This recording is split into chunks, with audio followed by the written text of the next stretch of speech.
اور تقریباً اسی وقت 2 پولیس والے وہاں پہنچ گئے۔ وہ کچھ دیر تک وہاں رک کر ادھر ادھر دیکھتے رہے، پھر ایک میز کے قریب آ کر رک گئے اور وہاں بیٹھے ہوئے 2 لڑکوں سے ہنگامے کے بارے میں پوچھنے لگے۔ ہنگامہ؟ ہم تو 1 گھنٹے سے یہاں بیٹھے ہیں، یہاں تو کوئی ہنگامہ نہیں ہوا، مگر ہمیں اطلاع ملی ہے کہ یہاں 2 آدمیوں کو مارا پیٹا جا رہا ہے۔ ایسی کوئی بات نہیں ہے سر، دوسرے لوگ بیٹھے ہیں، ان سے بھی پوچھ سکتے ہیں آپ۔ پولیس والے دوسروں سے پوچھتے رہے، ہر ایک نے کسی ہنگامے سے لا علمی ظاہر کی۔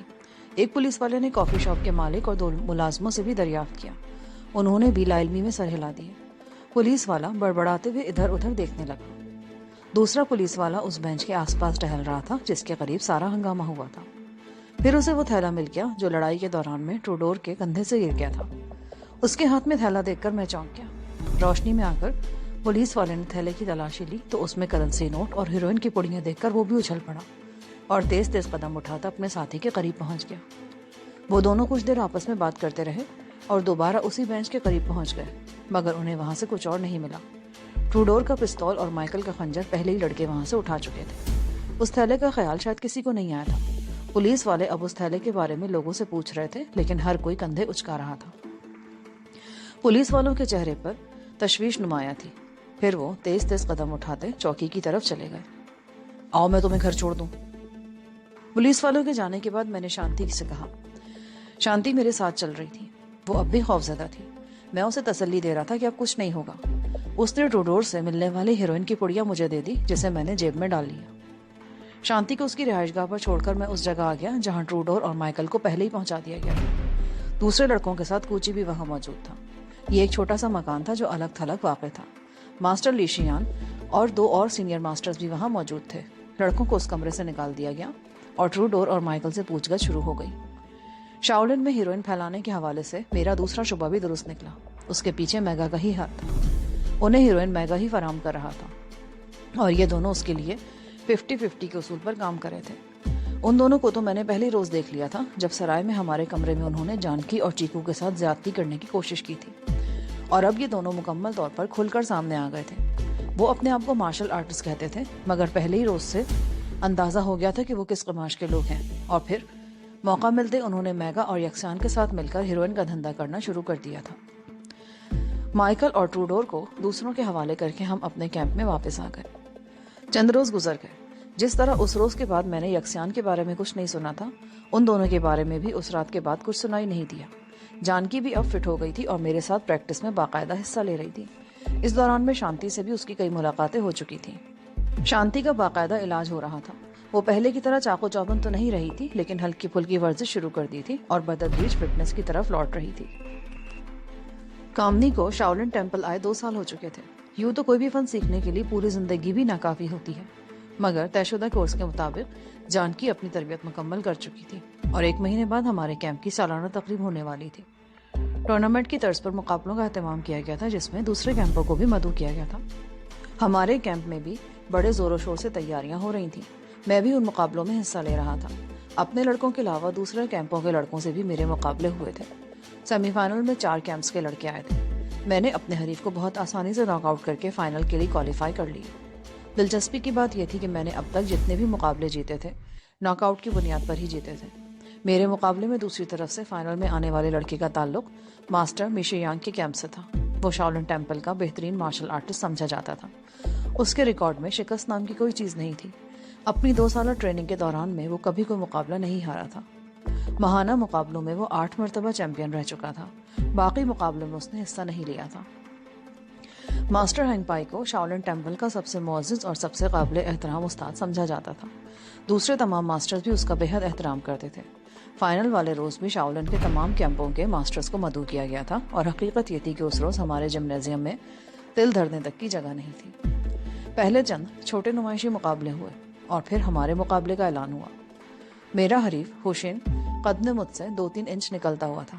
جسمانی لحاظ سے بھی وہ مجھ سے زیادہ مضبوط اور قداور تھا، مگر یہ مقابلہ جسمانی طاقت کے مظاہرے کا نہیں بلکہ ٹیکنکس کے استعمال کا تھا، اور میں جانتا تھا کہ کامیابی اسی کے حصے میں آئے گی جو بہترین ٹیکنک کا استعمال کرے گا۔ مقابلہ شروع ہوتے ہی حریف نے مجھ پر تابڑتوڑ حملے کرنے شروع کر دیے۔ وہ چاپس، پنچز اور ککس کا بڑی بے رحمی سے استعمال کر رہا تھا۔ اس کی پھرتی بھی قابل تعریف تھی۔ میرے خیال میں اب تک کی اس کی کامیابیوں کا یہی راز تھا۔ یہ مقابلہ 12 راؤنڈز کا تھا۔ پہلے راؤنڈ میں وہ 2 پوائنٹ لے گیا، دوسرے راؤنڈ میں مجھے 1 پوائنٹ ملا، 10ویں راؤنڈ میں ہم دونوں کے پوائنٹس برابر تھے۔ مقابلہ خاصا سنسنی خیز تھا۔ 11واں راؤنڈ شروع ہوتے ہی میں نے پوری شدت سے اس پر دباؤ ڈالنا شروع کر دیا۔ وہ 2 مرتبہ نیچے گرا لیکن فوراً ہی سنبھل گیا۔ اس پر جنون کسی کیفیت طاری ہو رہی تھی۔ میں اچھی طرح جانتا تھا کہ اس قسم کے مقابلوں میں جب کسی ایک میں جنون آ جائے تو اس کے حوصلے پست ہونے لگتے ہیں۔ مجھے بھی اپنے حریف میں شکست کے آثار نظر آ رہے تھے، جبکہ میرے ہونٹوں پر اشتعال دلانے والی مسکراہٹ تھی۔ وہ ایک بار پھر سنبھل گیا۔ اس نے میرے سامنے کھڑے ہو کر اسٹانس بنا لیا۔ میری نظر کبھی اس کے ہاتھوں پر جاتی اور کبھی پیروں پر۔ اس کے پیروں کا الائنمنٹ درست نہیں تھا۔ پیروں کی چوڑائی ہمیشہ کندھوں کی چوڑائی سے 1.5 گنا رکھنی چاہیے اور جسم بالکل سیدھا تنا ہوا ہونا چاہیے۔ اگر جسم آگے کو یا ذرا پیچھے کو جھکا ہو تو نہ صرف اپنے دفاع بلکہ حملہ آور ہونے کی صلاحیت میں بھی کمی آ جاتی ہے۔ میں نے بھی اپنے حریف کی یہ خامی نوٹ کر لی۔ جیسے ہی وہ پنچ مارنے کو آگ حرکت میں آیا، میں نے بڑی پھرتی سے نیچے جھکائی دی اور اسے ٹانگوں سے پکڑ کر اپنے اوپر سے اچھال دیا۔ اس مرتبہ شاید وہ اپنے حواسی کھو بیٹھا۔ وہ ہر قیمت پر مجھے شکست دینا چاہتا تھا اور اس کے لیے اس نے فائٹنگ کا ہر اصول نظر انداز کر دیا۔ ریفری بار بار چیخ کر اسے وارننگ دے رہا تھا مگر اس پر کوئی اثر نہیں ہو رہا تھا۔ پھر اچانک اس نے اپنے لباس میں چھپا ہوا خنجر نکال لیا اور ہاتھ سر سے بلند کر کے حملہ آور ہوا۔ لوگوں میں شور مچ گیا۔ 1-2 چیخیں بھی سنائی دی لیکن میں خنجر دیکھ کر ذرا بھی خوفزدہ نہیں ہوا۔ اس کا ہاتھ جیسے ہی حرکت میں آیا، میں نے تیزی سے چہرے کے سامنے دونوں کلائیوں کا کراس بنایا۔ پھر اس کا بازو جیسے ہی کراس سے ٹکرایا، میں نے دونوں ہاتھوں کی مٹھیوں کو پشت سے ملا لیا۔ یہ میرے بازوؤں کا آہنی شکنجہ تیار ہو گیا تھا اور میرے حریف کا بازو اس شکنجے میں پھنس گیا تھا۔ وہ اپنے بازو کو زور زور سے جھٹکے دے رہا تھا مگر میرے شکنجے کی گرفت سخت سے سخت تر ہوتی جا رہی تھی۔ میرے پیروں کا الائنمنٹ بھی درست تھا۔ میرا حریف اپنے بازو کو زور زور سے جھٹکے دیتا رہا لیکن نہ تو میں اپنی جگہ سے ہلا اور نہ ہی میری گرفت ڈھیلی پڑی، بلکہ اس میں مزید سختی آ گئی۔ حریف کی آنکھوں میں الجھن تیرنے لگی۔ تماشائی اب بالکل خاموش تھے۔ میں نے پہلی مرتبہ یل کرتے ہوئے اپنے بازوؤں کے شکنجے کو مزید کسا۔ اس کا نتیجہ خاطر خواہ نکلا۔ حریف کی مٹھی کھلتی چلی گئی اور خنجر اس کے ہاتھ سے نکل کر میرے پیروں کے قریب لکڑی کے فرش میں نوک کے بل پیوست ہو گیا۔ تماشائیوں میں ایک بار پھر شور مچا اور پہلے جیسے خاموشی چھا گئی۔ حریف نے اپنا آزاد ہاتھ میرے بازو پر رکھا اور میری گرفت ڈھیلی کرانے کے لیے جھٹکے دینے لگا۔ میں نے ایک بار پھر یل کیا اور جسم کی پوری قوت ایک بار پھر بازوؤں کے شکنجے میں منتقل کر دی۔ کڑک کی آواز ابھری۔ یہ حریف کے بازو کی ہڈی ٹوٹنے کی آواز تھی۔ اس کے ساتھ ہی اس کے منہ سے خوفناک چیخ نکل گئی۔ میں نے بائیں طرف جھکتے ہوئے زوردار جھٹکا دے کر اپنے ہاتھ کھول دیے۔ میرا حریف دائیں پہلو پر گرا۔ اس نے دوسرے ہاتھ سے اپنا شکستہ بازو پکڑ لیا اور فرش پر ایڑیاں رگڑنے لگا۔ لوگ شور مچا رہے تھے، میرے نام کے نعرے لگا رہے تھے۔ ریفری نے میرے حریف پر جھک کر گنتی شروع کی مگر اس میں اب اتنی سکت نہیں تھی کہ اٹھ کر میرے سامنے کھڑا ہو سکتا۔ ریفری نے 10 کہا اور سیدھے ہو کر میرا ہاتھ بلند کر دیا۔ جمنیزیم شور کی آوازوں سے گونج اٹھا۔ پورے رنگ کے اطراف میں کھڑے ہوئے لوگ دوڑ کر اندر آ گئے۔ مجھ تک سب سے پہلے پہنچنے والا آدمی کوچی تھا۔ اس نے مجھے کندھوں پر اٹھا لیا۔ پورے رنگ کا چکر لگانے کے بعد کوچی نے مجھے ماسٹر ہینگ پائی کے سامنے اتار دیا۔ ماسٹر اور تمام دوسرے ماسٹرز بھی کھڑے ہو گئے تھے۔ میں نے تمام ماسٹرز کو بو کیا۔ ماسٹر ہینگ پائی نے میرے سر پر ہاتھ رکھ کر مجھے آشیرواد دیا۔ جب میں سیدھا ہوا تو ماسٹر لی شیان نے مجھے گلے لگا لیا۔ یہ اس کی محنت کا نتیجہ تھا کہ آج مجھے ایک بڑی کامیابی حاصل ہوئی تھی۔ یہ شاولن ٹیمپل میں میری پہلی باقاعدہ فائٹ تھی جس میں سرخرو ہوا تھا۔ کامنی اس رات واپس جانے کے بجائے ہمارے ہی پاس رہ گئی۔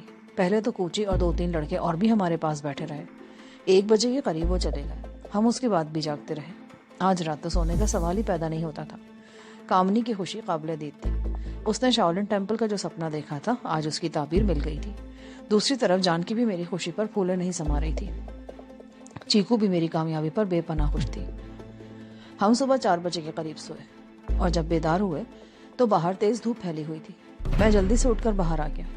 کوچی کو دیکھ کر میں نے قدر برہمی کا اظہار کرتے ہوئے کہا، تم نے ہمیں جگایا کیوں نہیں؟ آج چھٹی ہے، جمنیزیم بند ہے اور تم اپنی پریکٹس کے سلسلے میں پریشان مت ہو۔ ماسٹر ہنگ پائی نے کہا تھا کہ تمہیں سونے دیا جائے۔ اوہ، ٹائم کیا ہوا ہے؟ 10 بج رہے ہیں۔ تم لوگ جلدی سے تیار ہو جاؤ، میں ناشتہ لے کر آ رہا ہوں۔ تقریباً 1 گھنٹے بعد ناشتہ کر کے کامنی چلی گئی۔ ناشتے کے دوران میں ہی اس نے اپنا ہندوستان واپسی کا پروگرام بنا لیا تھا۔ اس کے کہنے کے مطابق وہ آج کا دن شاولن میں رہے گی، تیاری مکمل کر کے وہاں اپنے دوستوں سے ملے گی اور کل شاویانگ چلی جائے گی۔ جہاں سے کنمنگ روانہ ہوگی اور وہاں سے ہندوستان کے لیے ہوائی جہاز پر سوار ہو جائے گی۔ ہم نے اس رات کامنی کے لیے ایک چھوٹی سی الوداعی پارٹی کا پروگرام بنایا۔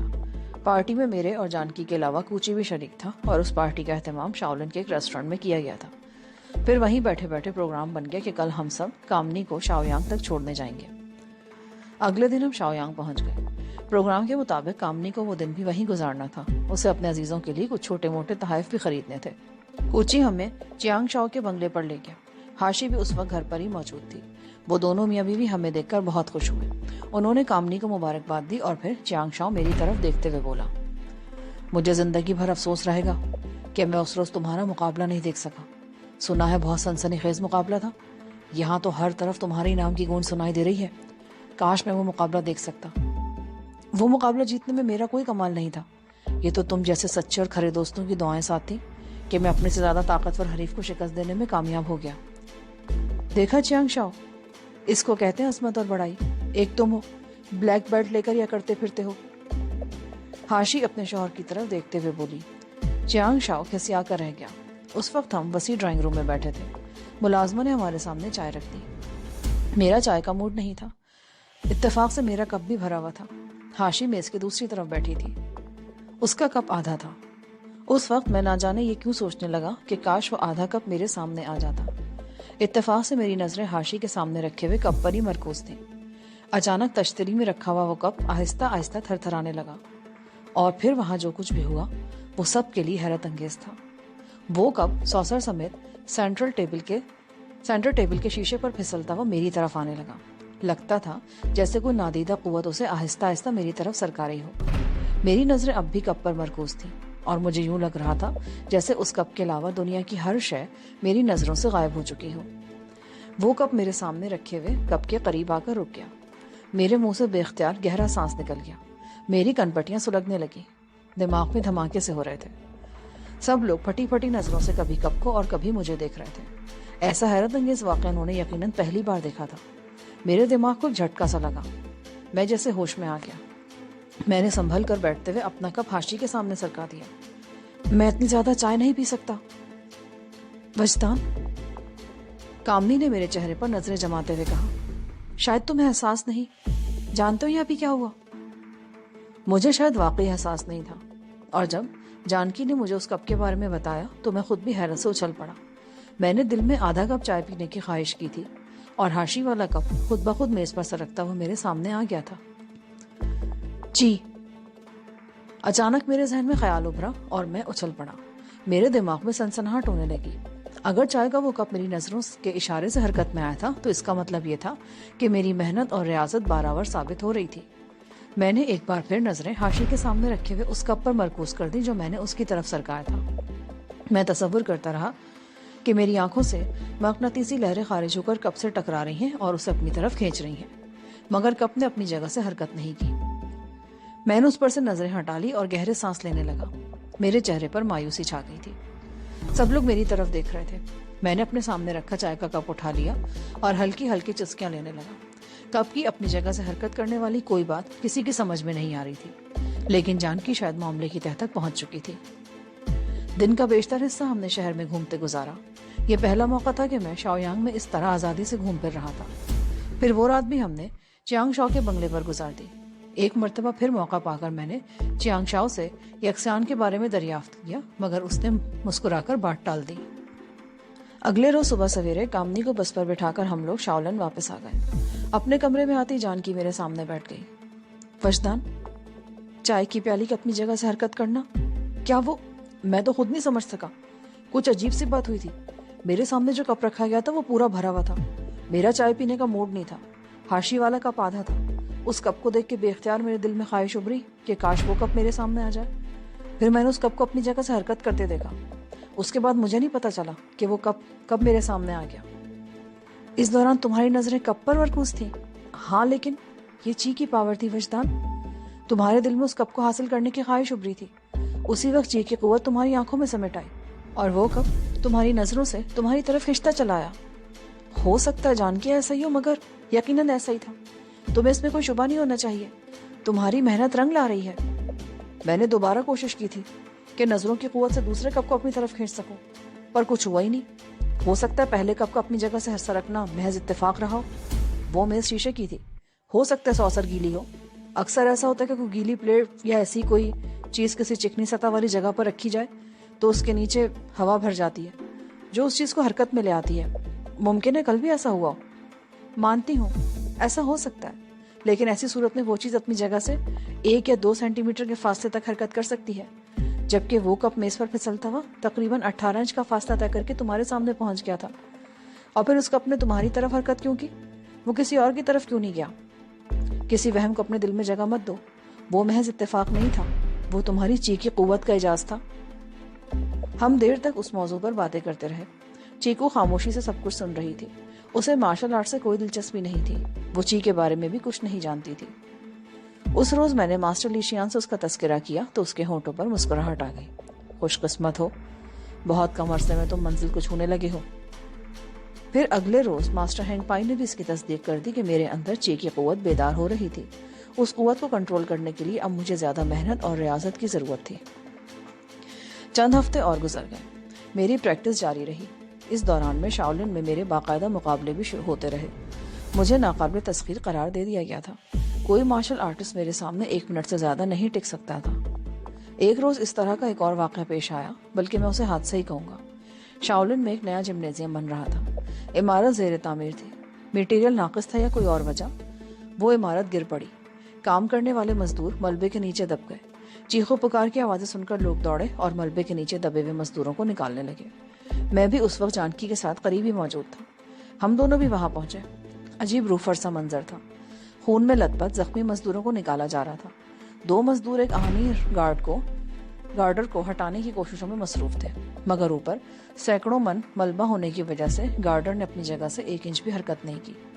میں نے لوگوں کو ہٹایا اور جھک کر صرف ایک ہاتھ سے آہنی گارڈر کو اوپر اٹھانے لگا۔ گارڈر اٹھتا چلا گیا۔